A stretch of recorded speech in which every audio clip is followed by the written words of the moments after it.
Welcome back to Cosmic Comics. Spawn, Issue 12, Flashback, Part 1, published in 1994.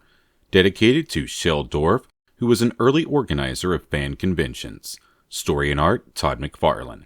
Editor and letters, Tom Orzechowski. Color, Steve Olive, Ruben Root, and Ollie Optics. Everything about this opening page makes the comic feel settled once more. We took that strange trip where other writers were allowed to toy around with the comic, but now Todd is back, if only for a couple of issues. This one begins with a quick recap as to what a spawn or Hellspawn is.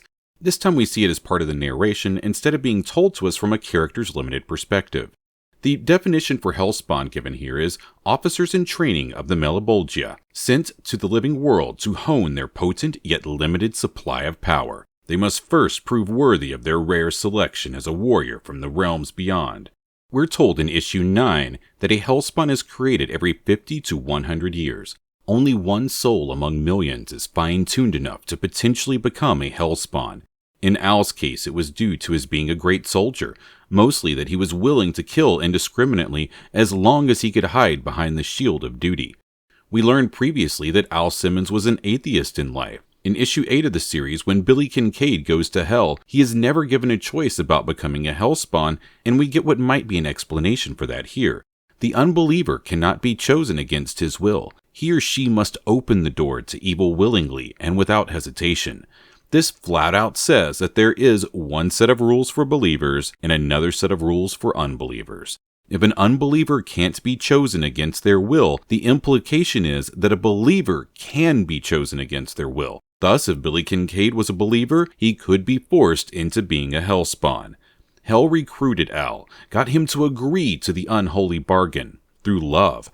This one weakness has added to Malebolgia's army more than any other. This opening page closes out on some heavy story fundamentals. God is aware that love is evil's trump card. Wow, that means that love is evil's greatest asset. What a beautiful irony. Love is the cosmic holy grail over which Armageddon will be fought. And it will be fought in this series following the events of issue 150. Finally, the reason why humans exist is love. This is curious because we know so little about early humans' life within the Spawniverse. The narrator promises the reader that eventually Spawn will have all of his answers, but until then, he'll struggle for a sense of order and meaning. Almost 25 years later in modern Spawn, Al Simmons is still searching for answers and parsing through half-truths. Admittedly, we learn so much along the way. As Al's memories continue to return, he begins to question if he can believe the revelations brought on by the flood of memories. What if they're all lies? We're told Spawn's time with Cerebus, following his fight with the angel Angela, was spent in purgatory. During that time, Spawn was disconnected from his powers, hence the necrometer giving no reading at the end of issue 9. Afterwards, Spawn woke back up in the alley. Spawn is aware of some of his powers, notably transmutation and reality adjusting, but he hasn't yet developed control over either of them. For the third time in this series, Spawn finds himself drawn to the church. Al attempts to put the pieces together. The only time he remembers being in a church was for his wedding. Al recalls that as a happy day. More than anything else, he remembers being captivated by Wanda's beauty and what the moment meant for the two of them. We see Wanda's full name here, Wanda Catherine Blake. It was a day when everything seemed perfect. At the reception, the two danced to their song, Endless Love. And Al carries on about how perfect it was. In attendance that day was Grandma Blake. She had been mentioned once before in the series, but this is her first appearance. She is Wanda's blind grandmother. Here we see her pressuring and or guilting Al into forcing Wanda to take his last name upon marriage. Al claims that this was at least the 50th time they had had the discussion. He jokes with her in an attempt to get her to stop. He's in love with Wanda Blake. Wanda Simmons? Sounds like his sister. As for children, Al explains instead of Blake Simmons, they're going to use the shared initials of BS. They will call their two kids Big BS and Little BS. I appreciate these panels as a whole because we see Al in a much more relaxed mood than we usually see him in when he's alive. He's happy and joking around. It's nice. Al and Wanda never had children. The doctors told Al he was not sterile, but considering that Wanda and Terry had a child together, he assumes the doctors must have been wrong. This will come up again. For the first time in the series, we see Al expressing frustration and resentment about Terry marrying Wanda. Instead of driving himself crazy thinking about it, Spawn reminds himself to get a grip, to get some help. Before we see where he's going, we switch over to the CIA, Jason Wynn's office. Jason is receiving a report on the theft of government weapons from the armory Spawn broke into to steal the weapons he needed to destroy Overkill in issues 6 and 7. There were only 3 people who had actionable access to the intelligence, and their lead suspect is Terry Fitzgerald. Wynn has or had plans for Terry and is disappointed to hear this. The faceless goon continues. Terry is linked to all facets of high-priority government projects. Additionally, he constantly works with the CIA and presidential files. He's got a clean record. Despite this, Terry is suspected of attempting to gather intelligence that might one day be used to blackmail Jason Wynn. Why would Terry do this? They think Terry might be attempting to get revenge on Wynn because Al Simmons was serving under Jason Wynn's command at the time of his death. Wynn is asked if he remembers Simmons. He does. He remembers him as a disappointment. Shame about his death, Wynn says with a smile. Following Simmons' death, both Terry and Wanda blame the CIA for his death. Terry quickly realized that this could be detrimental to his career and made the rounds to apologize to the appropriate people. After marrying Wanda Blake, the fear is that the two of them together may focus their grief outward in a hostile manner. Wynn has a couple of men assigned to watch Terry to get a good feel for him. Wynn is looking forward to seeing which way a weasel like Terry will run. We return to Al looking for help. He's walking up on Granny Blake, who calls out asking, "Who's there?" As soon as Al says, "It's me," Granny Blake knows that it's Al Simmons. I love the fact that Todd takes a moment for Granny to get real scared because she knows that Al is dead. Al pretends like he stopped in from the afterlife for a quick visit. He apologizes for not believing that hell was real, and that she was right, and that he's been sent to tell her that she's got a place waiting for her in heaven. Sounds like some big promises. Granny says she looks forward to seeing him and her other friends and family there someday. Al makes it awkward by explaining that he won't be in heaven. It isn't made for unbelievers who brought strife into the world. Granny grabs Al and tells him to listen. She reminds Al that he was a hero, and he was. He saved the president from an assassination attempt. Granny insists that God has a bigger plan for Al than letting her know that she's going to heaven. God's plan must be to let Al prove that he's a real angel. I agree with Granny on the next point. Satan isn't going to send one of his guys out to tell people that they're going to heaven. She reminds Al that he made her laugh. Man, you won't hear that from many people in this series. Granny has no problem spilling the beans and catching Al up. She tells him that Wanda has remarried, even though she didn't take his last name either. Al wants to know if Wanda still thinks about him. Al must have felt embarrassed after asking such a question because he begins to walk off. Granny exclaims that Wanda is more in love with him today than she was when he was alive, and that nobody misses Al more than her. Al gave her happiness, and Granny can still hear the love in Wanda's voice when they speak of him. Granny promises that one day her and Wanda and Al will all be reunited forever. If Spawn ever ends, I hope it closes out on that panel. Al doesn't buy into her positive message, but hopes that she is right and thanks her before leaving. It's been several issues since we saw any news. CNN is reporting on increased policing following a rise in violence related to mafia activity on Manhattan's Lower East Side. They go as far as verifying that overkill was seen in New York. She wraps up by warning of a possible war between the mafia and a number of disenfranchised youth. We saw that play out in issue number 11 with the war between the nerds and the creeps. The editorial talking head, Thurston Burns, has changed stations again and is now broadcasting from Viacom 6, doing a section called Members' Comments. He is also discussing the recent youth gang violence. His complaint comes down to when he was a kid, the gangs would fight each other with fists, but now they use weapons that can level an entire city block.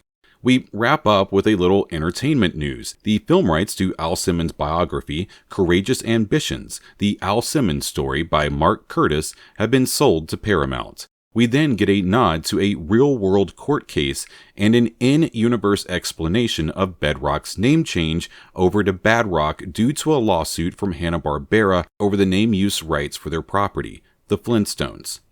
The list of characters we check in on this issue continues to grow as we drop in on New York's 12th precinct. Sam is upset that he and Twitch are being placed on internal probation until a board inquiry finishes their findings concerning Billy Kincaid being found strung up inside Sam's office. As usual, Sam is angry at Chief Banks. "What does he think? That we carried Billy's corpse up the side of the building?" And Twitch informs him, yes, that's exactly what the chief thinks. The part that infuriates Sam the most is the implication that he might have something to do with a murder. This goes back to Sam's pride in being a good cop. He's at a loss as to how his partner Twitch isn't an angry wreck like himself. Twitch has faith in the system. He thinks that there isn't any way that they could be found guilty and that the evidence they uncovered justifies that Billy never should have been released. Twitch points out the night Kincaid went missing, they also ran into a caped stranger at Billy's house. Oddly, Sam and Twitch neglected to report on the caped stranger when filing their paperwork. Curious, because this information could help clear their names. Sam thinks that the red cape guy is connected to a growing number of alleyway murders. Sam isn't ready to be happy yet, but he's willing to pretend to be happy for Twitch, who tries to remain positive, but if you can make out the look in his eyes behind those glasses, you can see the truth. I like the fact that these two's relationship is sloppy. They have philosophical differences, but at the end of the day, both men have good hearts. Not done adding to the list of characters in this issue, we drop in on the Blake Fitzgerald family, who are taking a family walk. Cyan is old enough to be walking as she runs over to her father. Terry tosses Cyan into the air, while Wanda explains Cyan's recent habit of saying nope when she means yes. Wanda thinks it's funny, but confesses that it might cause some confusion at daycare. We get this wonderful moment of the family together. Both husband and wife have had a good day at work, and then Cyan starts calling out and pointing. Waiting outside of their house are two men in black. Wanda assumes that it has something to do with Terry's work. She takes Cyan and goes into the house. As soon as Wanda goes in, the men begin making threats against Terry's family. We aren't told what happens next. Instead, we switch back to Jason Wynn's office, where we learn that Terry has been properly advised. Additionally, Terry and Wanda are both being monitored at all times. We switch back to the alleyway, where we see Al and his boys hanging out in the alley, singing and drinking together. They are enjoying a group chorus of the Flintstone theme song. I've always been curious as to why Todd included this. It feels as though he's somehow trying to cast shade on Hanna-Barbera from stopping Image from using the name Bedrock, or to prove a point, but I just don't get it. Either way, it's fun, but knowing the backstory always pulls me out of the moment. Al has decided to cut loose tonight and is drinking. I wonder, can he get drunk? The rest of the guys notice he's more festive and wants to know what's up. Did he get laid? Spawn says he exorcised a few demons. The rest of the page finishes out with the bums telling jokes and having a good time. Again, we get to see people enjoying themselves this issue. I really like this. The boys are having fun and call for Garib to come over and tell a story. As he finishes urinating, Garib walks back over and picks up Al's hood, placing it on his head and starts joking around about being a hero. That would be fine if this was a regular piece of cloth, but it isn't. Garib wants to know what Al thinks, and as Al sees it on his head, he tries to warn him that he never should have put it on. During that moment, the mask moves down and covers Garib's head. As the mask begins to choke Garib out, Al springs into action and tears the mask off. Afterwards, he attempts to explain that he doesn't have any control over it. Garib shakes it off, turning it into another joke about Bobby's Jurassic farts. The bums go back to joking.